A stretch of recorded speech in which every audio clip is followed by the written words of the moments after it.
Oke, selamat pagi semuanya, teman-teman mahasiswa. Pada pagi hari ini ya, masuk di pertemuan ke-15 ya. Setelah kemarin 6 kali pertemuan ya, diisi oleh praktisi ya. Jadi ya seperti itu, kalau diajar oleh praktisi ya memang apa namanya, segala sesuatunya ya kita hanya mendapatkan yang praktis-praktis ya. Jadi praktisi ya. Jadi tidak bisa apa namanya, ya secara teori memang apa namanya, langsung langsung berupa berupa praktek ya, tapi menjadikan suatu pengalaman ya, itu dengan praktisi bahwa kalau praktisi ngajar atau memberikan itu ya sesuai kondisi di lapangan, apa adanya gitu. Kalau dosen yang ngajar kan biasanya ya agak diselingi cerita yang lain, dasarnya dari mana, ya mungkin mungkin Anda sudah pernah tahu ya, tapi makanya kemarin waktu pas ngajar praktisi ya, sebetulnya kemarin itu cuman mungkin 15 menit atau mungkin ada yang 20 menit ya. Bahkan kalau misalkan disampaikan ada yang cuma hanya 5 menit selesai gitu ya. Nah, ya tapi tidak apa-apa, itu untuk pengalaman kita semuanya ya. Eh, Nanti tahun apa semester depan juga akan ada lagi dengan praktisi lagi. Tapi nanti skemanya akan saya berubah ya sesuai dengan masukan dari praktisi. Oke, pada pertemuan yang ke-15 ini ya, pertemuan ke-15 kita akan membahas tentang program bantu SQL Server. Jadi kita akan membahas beberapa hal yang berkaitan atau yang eh, membantu ya, membantu dalam proses ya, di mana pengerjaan atau eh, melibatkan ya tools bisa tools pihak ketiga ataupun mungkin yang lainnya yang perlu kita juga perlu memahami juga ya.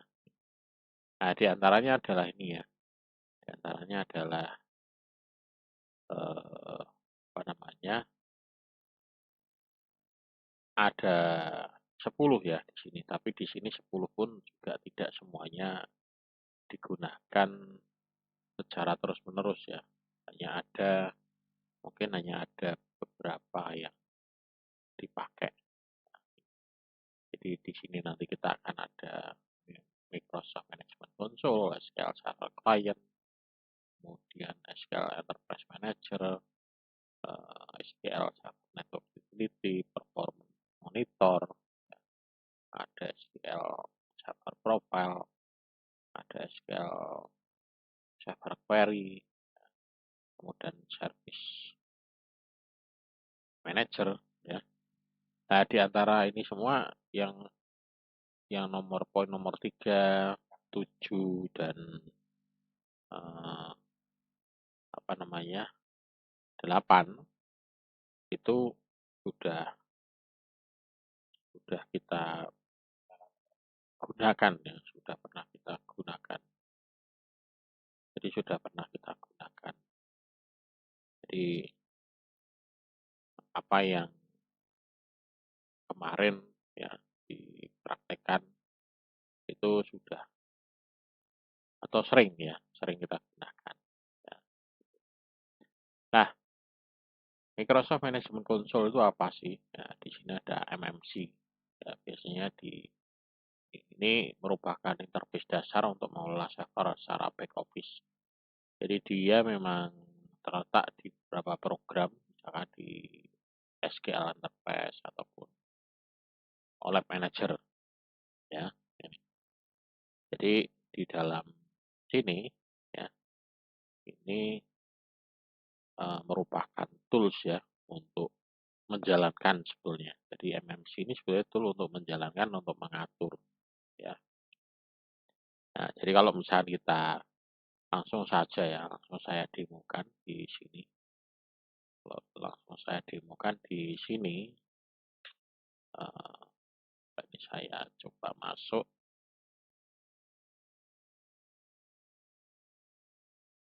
Nah, cuman ini tampilannya agak kecil ya. Coba kalau apa namanya,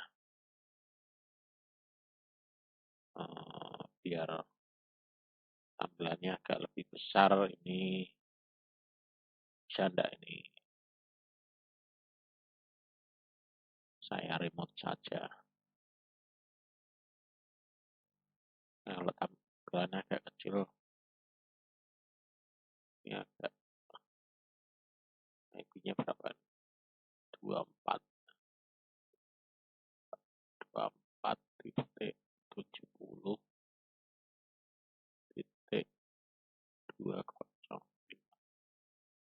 Nah, bisa. Nah, ini kan agak lebih besar ya tampilannya ya.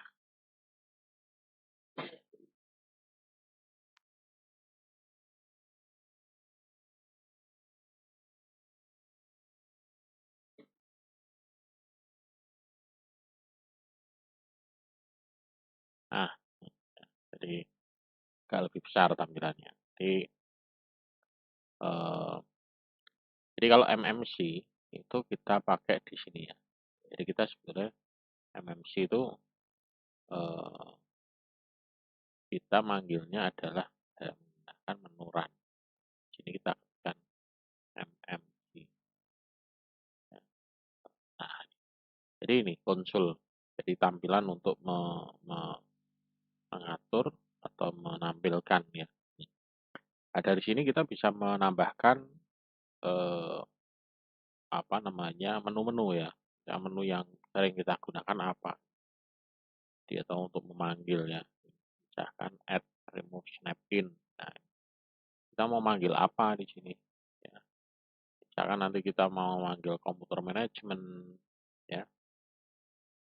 Kemudian misalkan contoh yang sering biasa dipakai ya, Diskdeprak misalkan, kemudian apalagi remote ya, remote desktop, nah, misalkan, kemudian apalagi file sharing, atur file sharing atau service ya, service. Nah, ini dari sini ya. Nah, di sini kita bisa nah, ini, menjadikan satu tampilan semacam kayak dashboard ya, dashboard. Jadi kalau misalnya kita manggil dari sini komputer ya, kita bisa remote di sini apa yang kita lihat, terus disk management, Diskdeprak ya, ini bisa kita lihat di sini ya. Remote desktop, ini di sini remote desktop kebetulan tidak ada ya. Jadi kalau misalnya kita add di sini, add new remote, nah di sini bisa kita plus remote mana itu ya, akan muncul di sini nanti ya. Kemudian sharing ya, apa yang di sharing, kemudian file service. Nah, jadi ini adalah semacam kayak dashboard ya, dashboard. Dan ini tidak hanya satu komputer ini. Ini bisa kita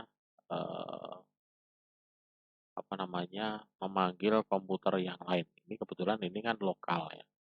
Jadi ini kalau misalkan ini kan satu komputer ya, server 2 ya. Coba saya panggil lagi satu server lagi, server 1 ya. Ini saya panggil lagi di sini, saya jalankan. Nah, nanti ini kita bisa monitoring dari sini juga ya. Jadi konsol. Jadi kalau lebih tepatnya MMC di sini kita bisa menyusun sebuah dashboard ya. Dashboard apa yang akan kita atur dari sini. Jadi tampilannya nanti ada di sebelah kolom sebelah sini. Ya, kolom sebelah. Ya memang Pak itu kan sama dengan yang di administratif tool. Ya, ini memang sama dengan administratif tool. Nah, ini. Jadi sama dengan yang di sini. Ya, ataupun mungkin di bawah kontrol panel, kemudian di sini administratif tool. Nah, jadi sama seperti yang ada di sini. Ya, ini. Jadi sama. Nah, cuman ini bisa kita kemas apa-apa saja yang bisa muncul di sini. Ya, coba kita tunggu ya. Ini komputer server 01. Nanti kita coba akses dari sini ya, komputer 01. Ini jadi bisa kita manfaatkan atau kita, nah ini salah satu tools untuk membantu kita untuk memanage ya, memanage server ya, memanage klien ya, bisa juga ya. Jadi kita tidak perlu lagi mengakses servernya itu pindah-pindah tempat ya, itu tidak perlu. Apalagi kalau zaman sekarang servernya itu dalam bentuk virtual, nah, seperti ini ya. Nah, ini saya menjalankan dua buah server, tapi yang satu masih belum aktif ini ya. Nah, ini masih loading ya, server. Dan kalau saya menjalankan server 3 ya bisa. Ini server ketiga saya jalankan lagi. Nah, ini server ketiga jalan. Ya. Nah, ini server yang pertama. Misalkan ini saya lihat IP-nya berapa itu ya.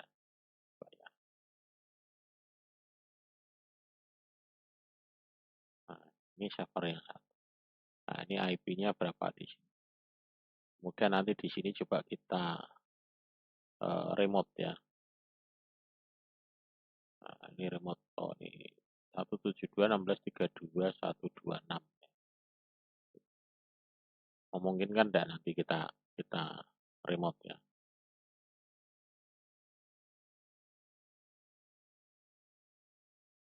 Nah, ini coba ya di sini kita coba kita minimize, kemudian yang tadi ya kita remote, coba kita tarik sini aja, nanti bisa kelihatan di itu di komputer remote-nya, remote.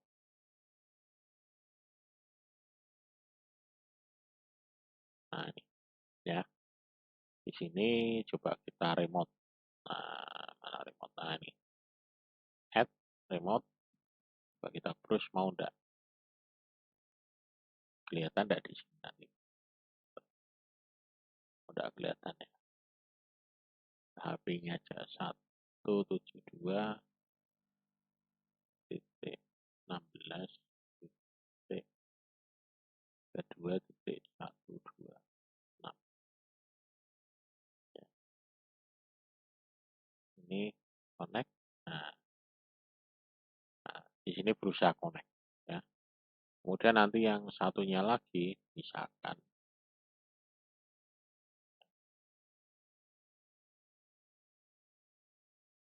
ini mungkin dia tidak bisa connect atau mungkin karena komputernya tidak aktif ya, atau maksudnya remote-nya tidak diaktifkan, bisa jadi ya. Oh, ini aktif sebenarnya.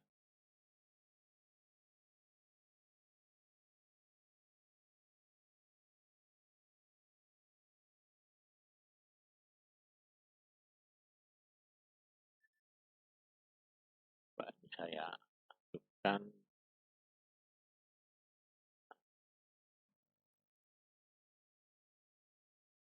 Jadi memang untuk melakukan remote itu komputer lawan itu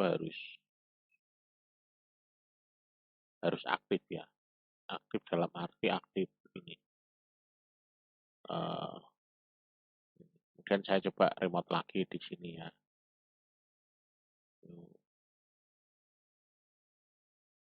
Nah, Ini saya add new lagi, misalkan IP-nya ini 172.24.249.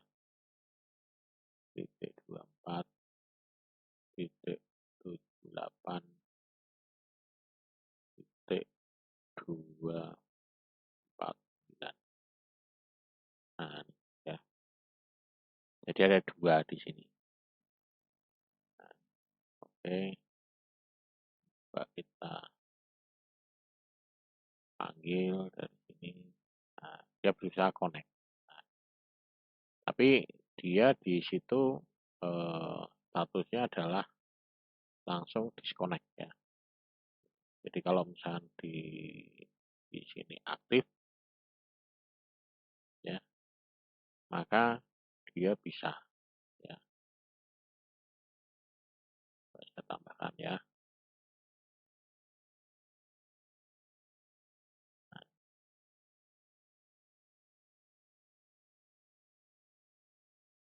Nah, coba di sekarang connect. Nah, ini. Jadi kalau connect seperti ini nanti di sini. Jadi kita bisa meremote. Nah, jadi kita bisa meremote tampilannya. Misalkan ini ya. Operator. Nah, nah, jadi kita bisa meremote tampilannya. Ini adalah yang server yang kita remote. Jadi ini server ini beda lagi. Jadi ini tools.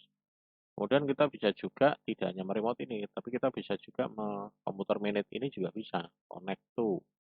Nah, di connect to-nya di sini kita arahkan ke komputernya tadi. Kan tadi berapa? 172.24.78 ya. 8.249. Nah, nah, jadi di sini ini sekarang ini adalah miliknya komputer ini, komputer yang ini tadi. Nah, kalau ini kita remote secara desktop, tapi kalau ini kita remote secara services. Jadi kita remote secara servicesnya. Yang kita remote apa? Event viewernya, sharingnya, usernya. Jadi user user di sini ya. Nah, jadi kalau misalnya saya tambahkan di sini user ya, misalnya username-nya, misalnya saya buat namanya di sini Tony, ya, full name-nya Tony Janarko, password-nya, nah, password ya, kita create. Nah, oke, sudah terbentuk ya di sini. Jadi di sini sudah ada on. Begitu saya buka di sini, saya remote bagian remote ini, saya buka ini komputer, kemudian kontrol panel, kemudian di sini masuk ke users. Mana user? Nah, di sini users mana? Ya, di sini aja wis. Di kanan properties. Nah, usersnya di mana? Bagian users di mana? Ya di sini ya. Install service. Nah, ini tidak muncul di sini. Kita buka ini aja sih. Users. Open ya. Nah, view icon. Nah, ini users. Users. Store user. Oh, nah ini bukan ya. Nah, usernya bukan di sini.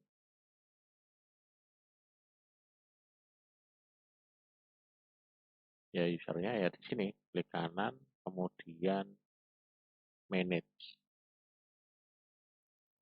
Nah, di sini users. Local users. Nah, maka di sini nanti akan terbentuk apa yang tadi saya buat di sini. Nah, nah ya, ya. Nah, kalau ini remote-nya adalah remote desktop, kalau yang ini adalah services. Ya. Nah, ini fungsi dari ini tadi ya, MMC ya. Nah, fungsi MMC bisa Dia hanya sebagai tool saja yang bisa kita gunakan. Ya. Kemudian yang kedua di sini ada SQL Server Client Network Utility. Nah, jadi ini se network utility untuk program yang dirancang untuk mengelola konfigurasi klien untuk koneksi network yang didefinisikan oleh user. Nah, ini untuk koneksi antar ini apa namanya networknya. Jadi, jadi di sini kalau misalnya di sini kita bisa pilih nah, ada di bawah kalau kita nginstal SQL Server. Nah, ini ada network utility client ya. Tadi client network utility. Nah, ini client network utility. Jadi di sini. Jadi kita di sini bisa menentukan jenis komunikasinya apa. Nanti di sini apa TCP/IP ataupun mungkin menggunakan NVLink atau yang lainnya. Atau mungkin koneksinya dari komputer yang lain itu menggunakan komputer yang berbeda, Macintosh atau mungkin pakai Apple atau yang lain. Nah, jadi nanti bisa ditambahkan di sini. Nah, kemudian nama aliasnya apa nanti di sini server aliasnya bisa kita add pakai komunikasinya apa. Karena biasanya namanya kan agak agak ribet ya. Nanti TCP/IP. Server aliasnya server server A, server 1. Nah, ini server 1. Jadi oke. Nah, jadi nanti sini bisa akan terdeteksi dari sini. Ya. Aliasnya server 1. Atau mungkin jangan server 1 ya. 111. Nah, atau ini server 1 2 3 4 5 6 ya. Nah, line ya. Jadi masuknya dari situ. Untuk membuat koneksi ya, koneksi ya. Jadi default network ini untuk menentukan default yang komunikasi dengan SQL servernya, kemudian alias ini menunjukkan alias komputer klien. Di komputer kliennya aliasnya apa nanti. Ini network library untuk kepustakaannya yang digunakan nanti apa. Ya. Koneksi parameter menunjukkan parameter yang mungkin akan berhubungan dengan alat komunikasi. Dan bisa kita add, remove, edit. Ya. Nah, kemudian SQL Server Interface Manager. Nah, kalau ini yang kemarin beberapa sudah dipraktekkan ya. Jadi di pertemuan-pertemuan sebelumnya sudah dipraktekkan ini kalau misalkan kita mau melihat, membuat, mengisi tabel. Kayak kemarin ya ada buat tabel, prosedur, indeks ya. Kemudian mengimport, ekspor data, transformasi data. Nah, ini fungsinya ini untuk menjalankan tugas-tugas administratif. Ya, ini tidak perlu saya bahas lagi karena kemarin sudah lebih detail. Kemudian SQL Server Network Utility ini adalah yang tadi ya, berfungsi untuk mengkonfigurasi koneksi dengan SQL Server dengan protokol komunikasi antara server dan klien. Nah, ini tadi. Jadi yang tadi yang kita buat tadi. Nah, jadi di sini tadi saya sudah membuat itu. Kemudian coba dari sini saya panggil misalkan. Nah, ini kan klien network ya. Berarti kalau saya di sini manggilnya adalah kalau komputer yang tadi adalah klien network. Oh, sorry, ini komputer ini klien network ya. Nah, ini klien network. Nah, misalkan ini saya buat namanya server 001234566 ya. Ini. Nah, ini di sini saya sudah membuat komputer server alias ini. Kemudian coba dari komputer ini saya coba buka yang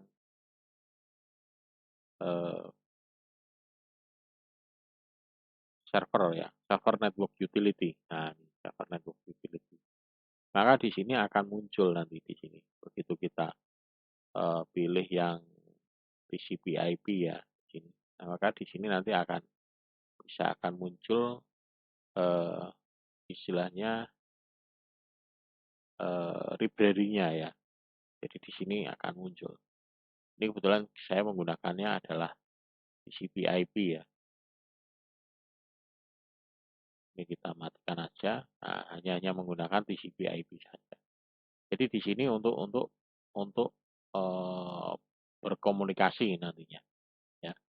Jadi nanti kalau misalnya kita panggil di sini enterprise ya, SQL Server, sorry kok. Nah, jadi SQL Server Enterprise. Nah, di sini.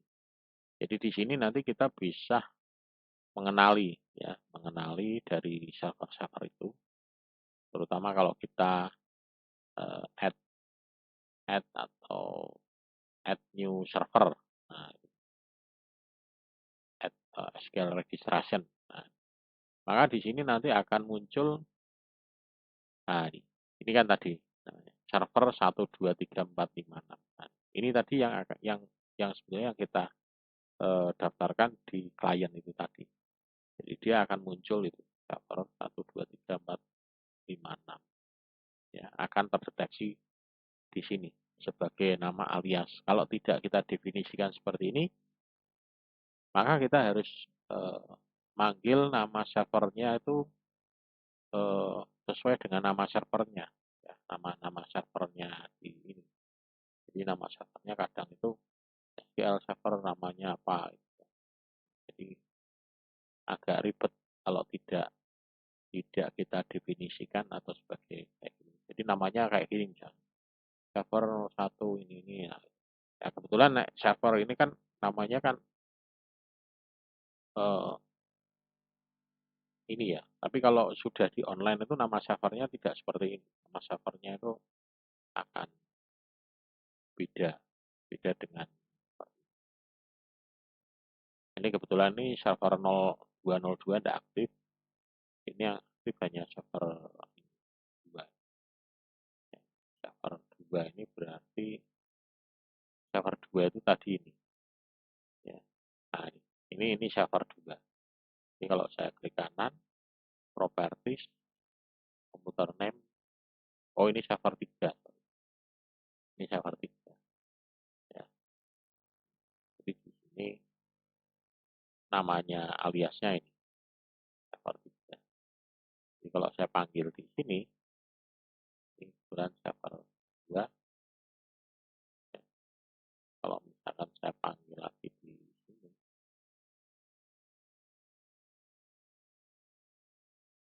registration, ini saya panggil misalkan server 03, 01 tadi ya, 1, 2, 3, 4, 5, 6, 7, 8. Nah, kita panggil, ya, dia saya masukkan di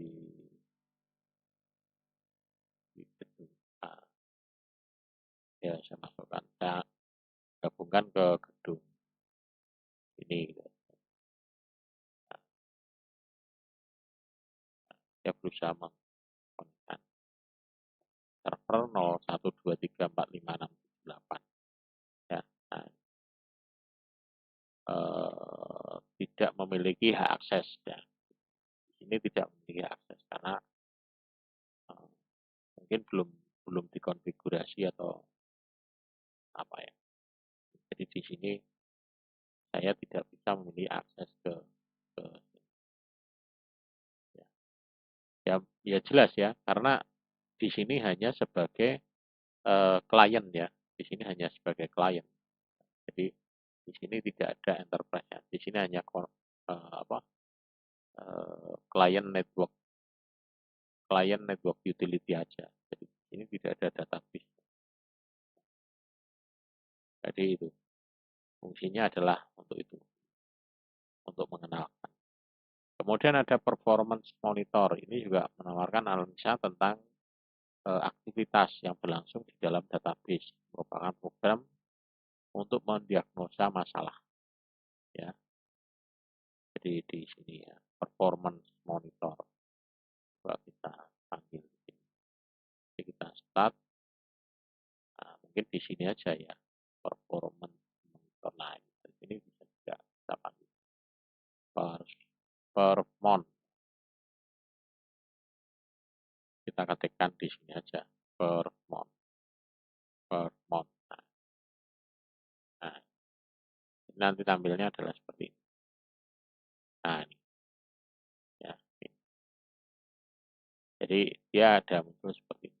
Ya, sebenarnya dari sini bisa sih kita panggil, kita add, remove, coba kita cari permon.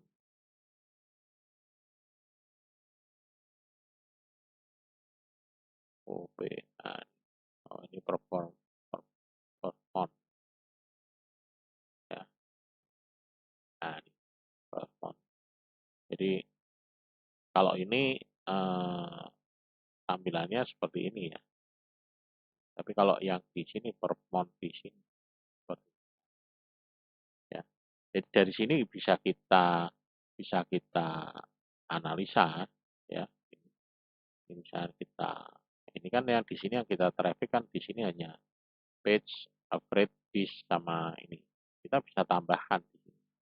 Dan server 2 kita mau tambahkan di sini tentang SQL. Nah, yang berhubungan dengan SQL ya.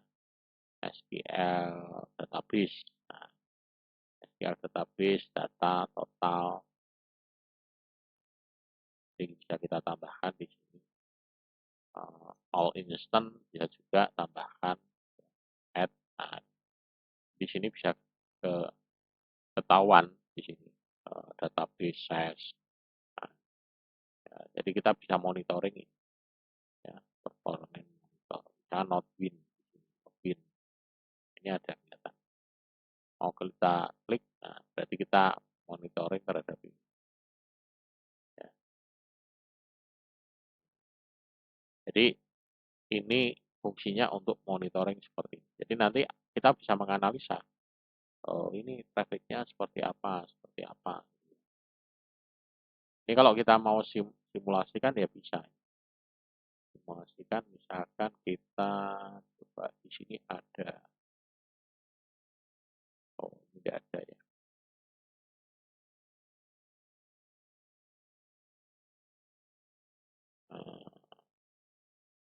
Tidak ada untuk monitoring ya, itu boleh ada. Tapi di sini sudah cukup menggambarkan. Jadi trafficnya kalau tinggi ya nanti dia akan naik. Jadi untuk tinggal parameternya apa yang akan kita monitoring di sini. Jadi parameternya di sini ada SQL Server Access Method, Backup, Buffering, kemudian ada base, database, log, memori, ya, replikasi agent, ya, replikasi distribusi. Nah, tinggal kita yang kita sorot kalau misalnya kita di bidang apa namanya database ya SQL Server-nya. Tapi kalau jaringan ya nanti bisa ke ini TCP IP network. Nah ini prosesornya ya, dari sini bisa kita lihat ya. Kemudian ya, nah ini performance ya. Kemudian SQL Server Profiler. Profiler ini juga sama ya. SQL Server Profiler ini juga sama di sini untuk monitoring, tapi di sini lebih cenderung monitoring untuk akses ke ini database-nya. Ya. Jadi kalau kita buka di sini SQL Server Profiler, nah, SQL Server nah ini Profiler, Profiler, Profiler. Nah, dari sini kita buka, kita new trace ya.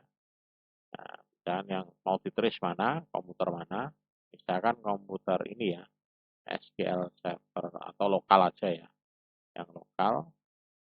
Ini, coba ya.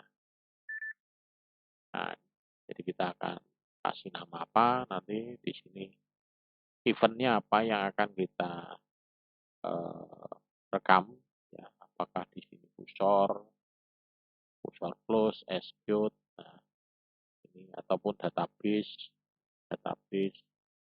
ya, misalkan kursor kita add, kemudian servernya apa? Server memori, transaction, transaction, transaction kita add, transaction, kemudian ini ada store prosedur. Ini kalau ada yang jalankan store prosedur ya, nanti dia akan masuk ya. Kemudian ini performance ya, database. Nah, kita rekam ya. Ini error warning, misalkan ada apa, kita rekam semua. Performance ini kita rekam, udah ini aja ya kita rekam. Kemudian kita jalankan, udah. Maka dia di sini akan merekam semua aktivitasnya. Ya.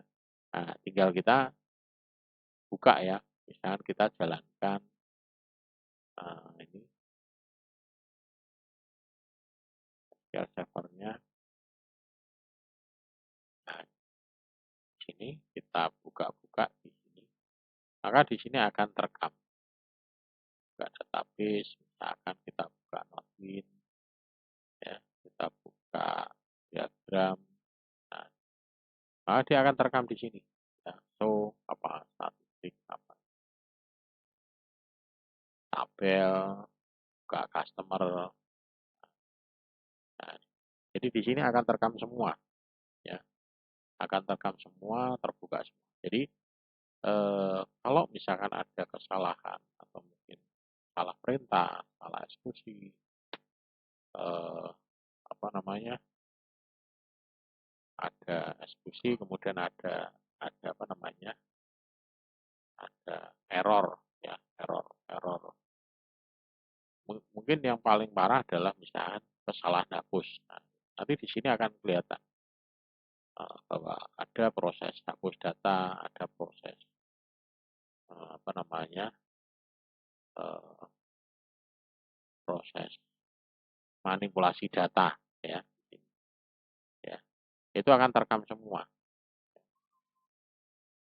Coba tadi kontrol, nah ini, ya. Jadi kalau misalkan saya di sini saya buka, kita tidak kelihatan. Nah, saya minimize, saya close, saya minimize. Nah, ini saya buka, jalankan query analyzer lokal. Nah, taruh sampai sini, select,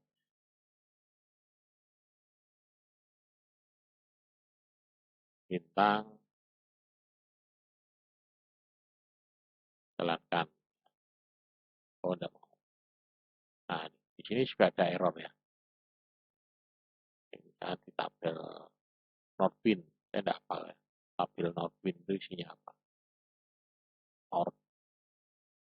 Order, ya, order. Nah, select bintang from order. Nah, nah ini buka. Ya, maka di sini akan muncul semua ya. Ini perintah-perintahnya. Nah, jadi nanti di sini bisa kita lihat,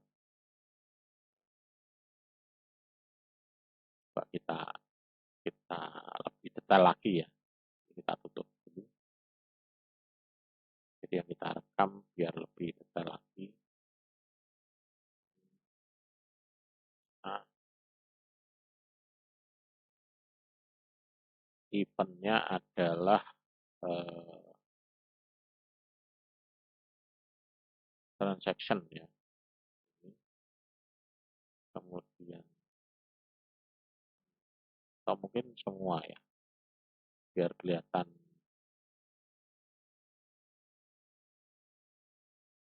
biar kelihatan semua. Nah, nah,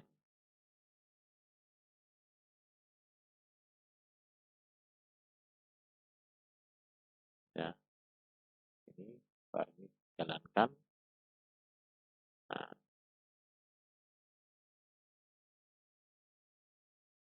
ini tidak muncul ini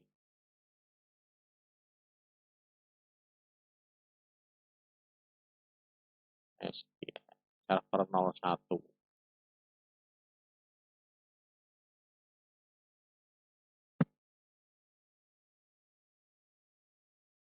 Kalau ini yang kita jalankan tadi adalah server 02 ya. Iya, server 02. Tapi yang saya rekam server 01. Salah. Nah, tidak mau ya. Ini mestinya yang saya jalankan adalah server 02.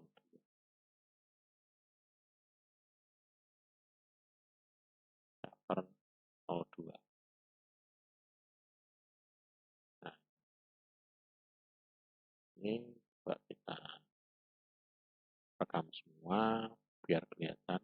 Nah, di sini nanti akan muncul atau kelihatan. Jadi kalau misalnya saya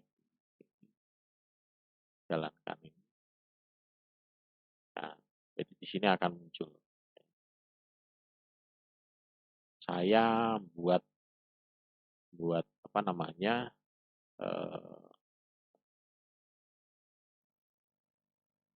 menjalankan aktivitas di ini. Nah, misalkan di sini saya create database, create new database, tes ya. Nah, ini akan muncul. Jadi di sini akan muncul kelihatan perintah-perintah seperti ini ya. Jadi bisa terekam dengan menggunakan SQL Profiler.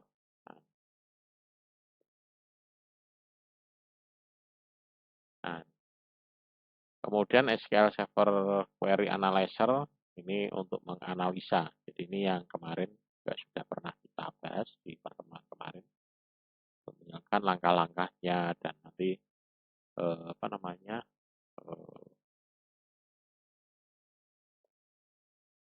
cepat atau lambatnya. Nah, ya, kemarin dipakai untuk membuktikan ya bahwa proses itu seperti apa di pertemuan kemarin dengan praktisi. Nanti kalau misalkan Anda pengen lihat ya putar aja yang ini pertemuan yang kemarin ya, query analyzer. Jadi ini kita bisa menganalisa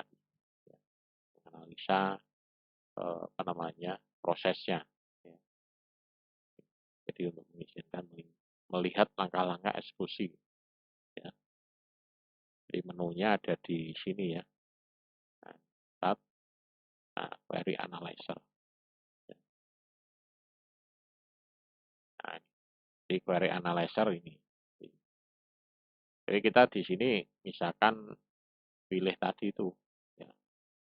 Saya open aja misalkan. Nah, di query analyzer. Begitu kita jalankan. Oh, ini apa? Mungkin ya.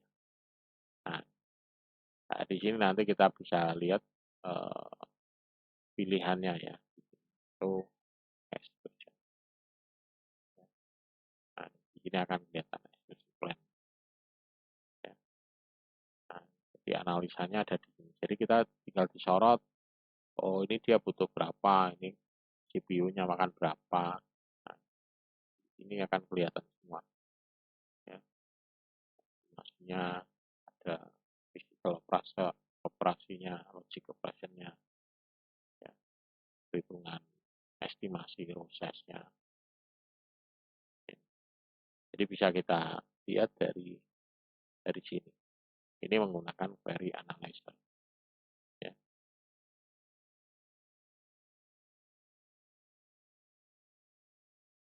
Kemudian ada SQL Server Service Manager. Ini untuk melihat ini SQL Service Manager ini untuk melihat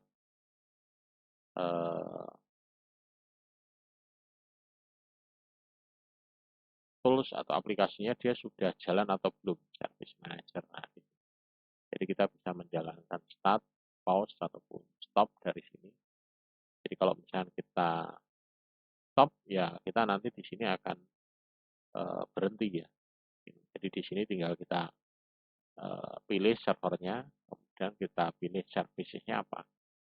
Ya, ini SQL Server atau SQL Server Agent atau yang Microsoft Search atau yang Distribution Transaction.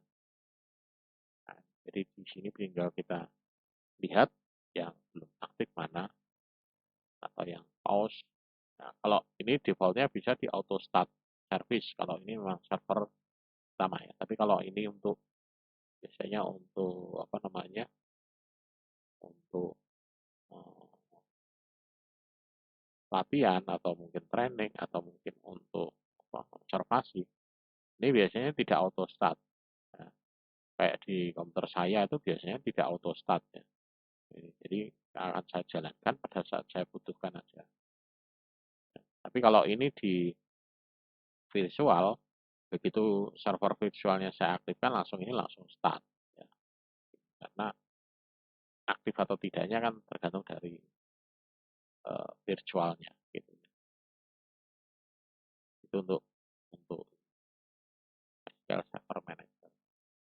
Ya, kalau yang ini untuk SQL Server Setup ini untuk upgrade ya, untuk menyempurnakan atau menambah atau mengurangi tampilan. Ini biasanya digunakan hanya pas pertama saja. Nah, ini tadi yang SQL Server Profiler ya, tampilannya. Ini mendaftarkan servernya. Nah, ini cara mendaftarkannya.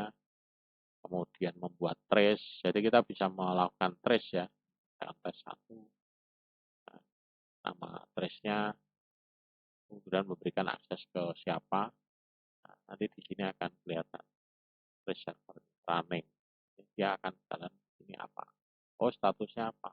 Select, in, execute, select. Nah, ini mestinya tadi muncul seperti ini ya. Usernya siapa yang jalankan di sini. Akan kelihatan. Nanti username-nya. Ini akan kelihatan. Ya, select. Dan dia akan menjalankan select in, execute, select. Akan terekam semua di sini. Jadi apa yang dijalankan nanti akan muncul semua. Nah, profile. Nah, ini mestinya ini jalan. Nah, ini kalau ya, gitu. Jadi kita bisa tahu aktivitasnya ya, bahkan kita bisa manggil ini juga ya. Kalau ini nama servernya yang kita panggil, ini bisa kita cari. Ini apa yang akan kita fokuskan untuk pencarian.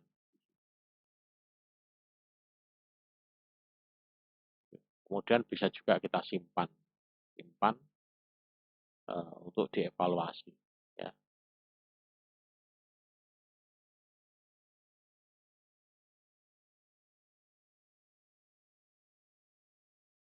Nah, tampilannya seperti ini. Kemudian bisa juga kita filter, ya, trace itu kita filter. Ini jalankan trace ya, pilih run, menyimpan. Ini yang SQL Server Service Manager. Ini tampilan yang performance monitor tadi, ya, yang kita coba tinggal kita pilih apa yang akan kita monitoring di sini. Ya, di sini contohnya kalau di sini buffer, user connection, total service memory, SQL compilation, kemudian read per second, kemudian ada write, ya, read write. Jadi tinggal parameter apa yang akan kita masukkan di sini, nanti ini akan muncul grafiknya. Ini cara menambahkannya tadi ya, add tab-nya, proses misalnya server tinggal di add gitu aja ya. Nah, kesimpulannya adalah ini ya, jadi memberikan beberapa program bantu. Nah, selain program bantu ini, ada juga tools lain ya di luar ini yang bisa kita gunakan, yaitu kita bisa menggunakan Navigat. Nah, coba ya, Navigat. Navigat. Nah, jadi kita bisa juga menggunakan Navigat, SQL, eh, apa namanya, SQL, SQL front ya, SQL front atau SQL front. Ini Navigat juga bisa kita lihat di sini. Jadi, tapi kita harus tentukan servernya di sini. Jadi servernya berapa, apa IP-nya ya, apa ya, ini IP-nya berapa ya.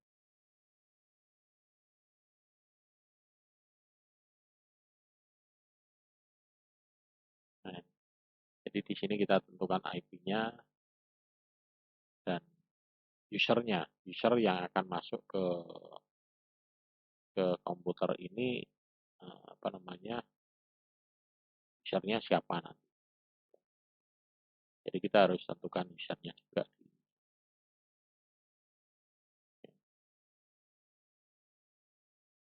Login usernya, kemudian tentunya di dalam database-nya itu ya. Dalam database-nya dia user aksesnya siapa. Nanti nanti baru bisa mengakses. Nah, ini user aksesnya ini ada di sini. Akan saya tutup ya. Nah, akan di sini enterprise. Nah, server 2 contohnya ini ya. Kemudian database. Nah, tinggal nanti di sini tinggal kita mau cari. Nah, misalkan nanti usernya ada di sini. Usernya kita tentukan di sini. Ini ada enggak user yang sudah terbentuk. Semuanya rata-rata masih di sini.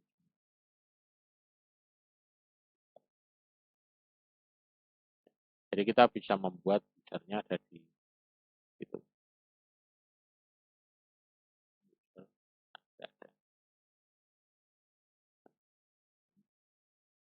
User, misalnya kita buat user baru di sini ya bisa. Database user. Jangan loginnya siapa nanti. Login. Dan kita buat new. Nah, ini usernya. Jadi nama usernya siapa? Tony. Gitu ya. Kemudian di sini apakah dia Windows Authentication atau tidak. Nah, kalau kita menggunakan ini, Tony, passwordnya misalkan Tony. Kemudian database yang boleh diakses apa? Misalkan ini, T12003T. Nah, ya, kita oke. Konfirmasi lagi ya passwordnya. Oke. Jadi dia di sini nanti dia akan mengakses. Kalau kita lihat ya, disuruh menentukan spesifikasinya. Dia sebagai apa? Public, owner, akses, atau semuanya. Nah, jadi nanti dia bisa mengakses semuanya. Tapi kalau ini data read write, data deny ya tidak perlu. Kalau bisa read write ya ini. Ya. Atau data write-nya tidak diizinkan ya. Jadi nanti dia di sini adalah deny write ya. Data read dia bisa nyarit ya. Nah, oke. Maka di sini akan ditambahkan tadi loginnya Tony ya. Nah, pada saat kita mengakses ke server, ya, coba tadi kontrol ini ya, kontrolnya berarti kan ke sini ya. Nah, ini coba kita panggil navigatnya ini. Nah, ini IP-nya adalah itu 172.24.8.249 ya. Loginya Tony, passwordnya Tony. Kita tes koneksi, ada.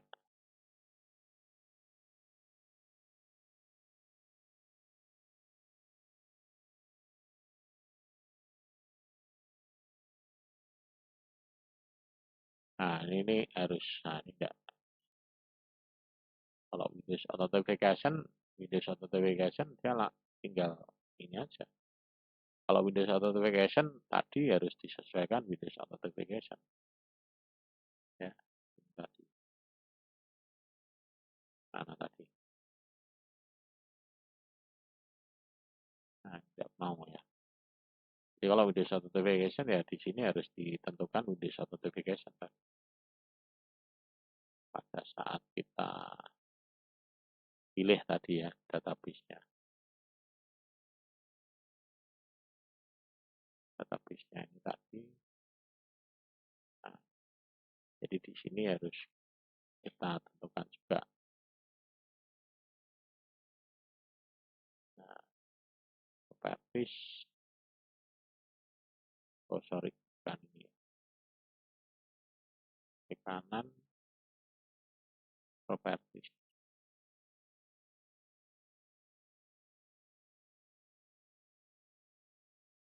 Permission. Bukan. Untuk menentukan Windows autentifikasinya.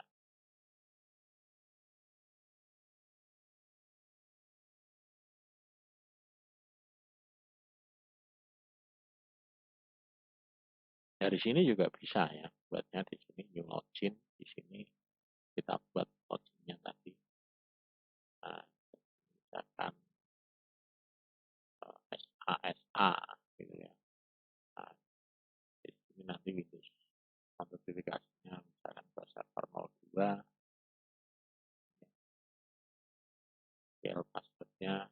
Nah, ini kalau ini SQL password ya.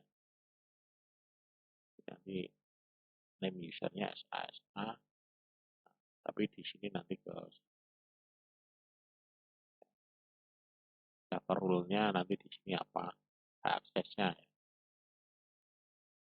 Admin, oke,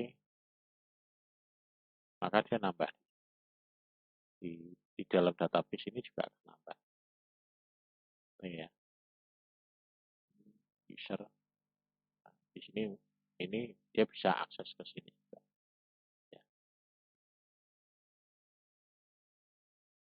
Nah itu dengan menggunakan ini bisa ya, nah, navigate. Jadi kita bisa apa namanya? Oh, ini ada yang belum.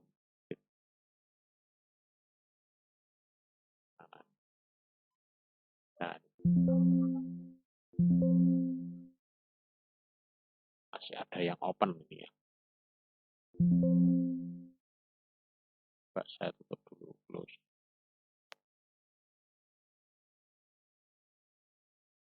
Close ya.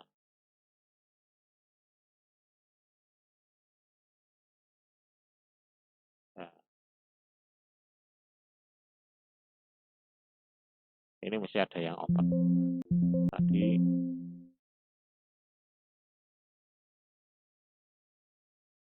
nah ya. So, karena ini tentunya ini pilihannya harus SQL Server ya. Properties. Nah,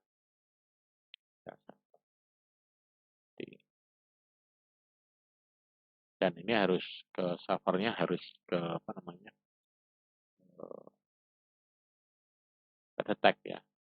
Jadi kalau misalkan dari tempat saya mau mengakses ke mana itu ya.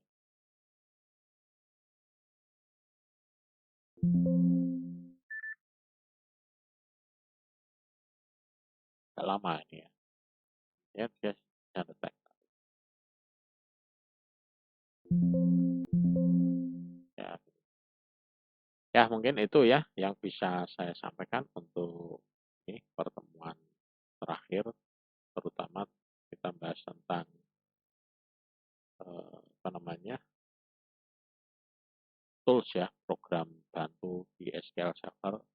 Ya misalnya banyak sekali tool-tool yang bisa kita gunakan di sini. Ini kebetulan ini servernya IP-nya udah berubah semua nih. Ya, jadi IP-nya udah berubah semua.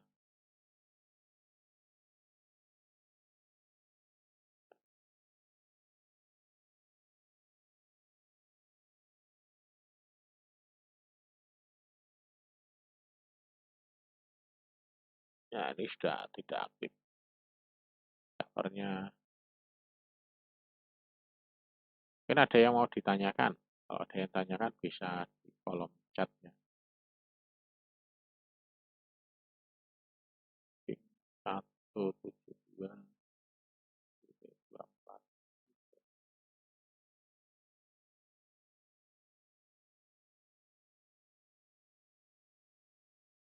itu bisa juga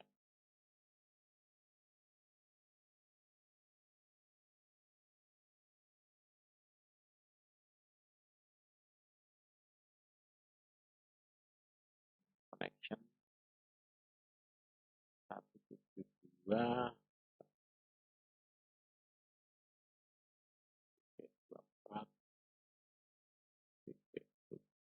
8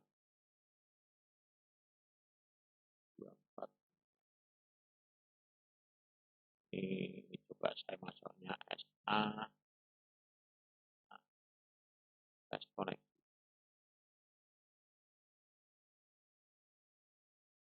Ini tes koneksi mestinya bisa successful dulu ya. Tapi ini tidak bisa. Kalau saya pakai Windows Authentication juga sama.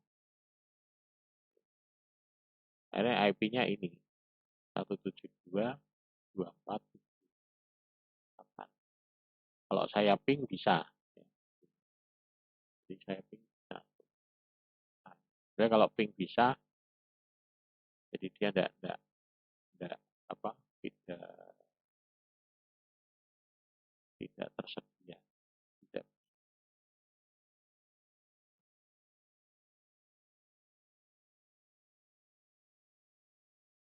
Oke, mungkin itu ya.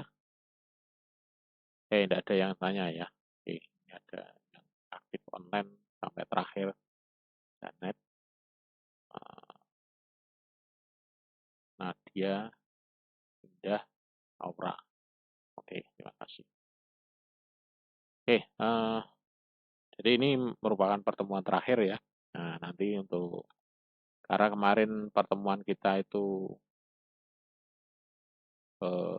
dengan praktisi agak awal ya, agak maju. Nah, jadi nanti ini saya umumkan juga bahwa ini nanti pertemuan minggu depan sudah tidak ada ya, sudah selesai, sehingga nanti tinggal nunggu jadwal UAS. Jadi jadwal UASnya itu nanti tanggal 24 Juli, ya, 24 Juli. 24 Juli, jadi sehingga nanti Anda masih ada kosong ya sekitar 3 minggu ya, 3 minggu. Ya, 3 minggu karena waktu di awal itu dulu kita tidak ada minggu tenang, eh, langsung kita isi dengan praktisi ya, dan UASnya juga saya ajukan waktu itu. UASnya waktu itu adalah mesinnya kok UAS UTS ya, sorry. UTS-nya waktu itu adalah mesinnya adalah di tanggal berapa itu saya lupa. Jadi karena UTS-nya itu masuk di minggu tenang, kemudian eh, yang mestinya kita itu UTS, tapi kita sudah mulai masuk dengan praktisi mengajar. Ya, karena saya menyesuaikan jadwal dan dari praktisi mengajar, dia bisanya itu ya kita awali di tanggal tersebut ya, sehingga kita agak lebih selesainya agak lebih awal maju ya. Jadi nanti di sini saya anggap menggantikan minggu minggu tenang dan persiapan UAS ya. Jadi nanti saya infokan lewat grup di WA menjelang apa namanya UAS. Tapi yang jelas jadwal UASnya adalah tanggal 24 Juli sampai dengan nanti tanggal 4 Agustus ya. Jadi UASnya selama 2 minggu. Tapi ini Anda nanti akan punya waktu luang sekitar 3. Oke itu ya, mungkin nanti hal-hal yang lain, ada informasi yang lain berkenaan dengan UAS atau mungkin apa namanya ini nanti saya aktifkan juga nanti ujian perbaikan yang UTS ya. Jadi nanti silahkan WA saja minggu-minggu besok eh, kalau ada yang belum mengikuti UTS atau mungkin belum nilai UTS-nya masih belum maksimal, nanti bisa request di WA Group, nanti bisa saya aktifkan di minggu-minggu minggu depan ya. Jadi mungkin 2 minggu besok itu bisa saya pakai untuk perbaikan UTS ya. Kalau ada yang belum, karena kemarin juga ada yang WA saya, Pak saya belum mengikuti UTS, nah itu mungkin mungkin nanti saya infokan juga di apa namanya di WA Group. Oke ya, kurang lebihnya itu nanti kalau ada hal-hal yang lain yang bisa dibicarakan lebih lanjut bisa lewat WA. Kurang lebihnya itu terima kasih, selamat siang, selamat beraktivitas, dan sukses selalu ya.